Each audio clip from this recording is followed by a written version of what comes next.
So, yeah. And no, guys, if you're like misinterpreting na parang like dinedegrade ko yung mga nagbibigos dito na mga girls na nag-explicit content. No, I'm not degrading them.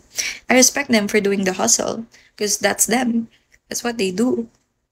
I'm just what I'm mad about are the people, the viewers na wala nang ang ambag kung makapag-demand pa na dapat ganito kasi yung content mo, ganito, ganyan, para mas marami kang viewers. Wala naman silang binibigay. Taga-nood lang din naman kayo. 'Di ba? Hindi rin naman kayo magda-drop in the first place. Pagpunta nyo dito, did you even think to like drop a pin? No. But you didn't think twice to like drop that insensitive comment na okay, do explicit content para mas marami views mo. Anin ko yung viewers. Eh, ang dami-dami nyo nga eh. Like, honestly, I'm looking right now on my viewers, it's like 500. And what? And none of y'all are dropping, right? So, bakit ko paparamihin yung viewers ko? Dapat nga yung pinaparami ko yung supporters. That's why I don't call my supporters spenders. Cause parang, naghanap na lang tayo ng sugar daddy, girl. Like, no. I call them supporters/angels. Cause they Kasi guys, sorry kung I'm very pressed right now. Nainis lang talaga ako sa comment ng isang viewer na parang i-improve ko yung sales talk ko by like being explicit. No. Shut up. No. Pero guys, when it comes to yun nga, like, yun nga, yung sa pag fit check ko, na-enjoy ko siya kasi mahilig akong mag-dress up.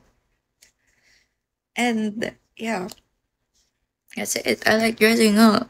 But if you were to tell me guys to like magko-comment kayo ng alog na word and parang ibaba mo pa. Like, what the fuck is wrong with your mind? Like, ang L ha, ang Libog ha. Like, girl. Mm-mm. Nakakagalit yung ganun. As in, like, no. I do not tolerate disrespect. Ni sa personal, hindi ako nagto-tolerate ng disrespect from friends or from anyone, from strangers. No. I don't even tolerate disrespect in terms of like personal level and physical level. Tapos, hahayaan ko kayong i-disrespect.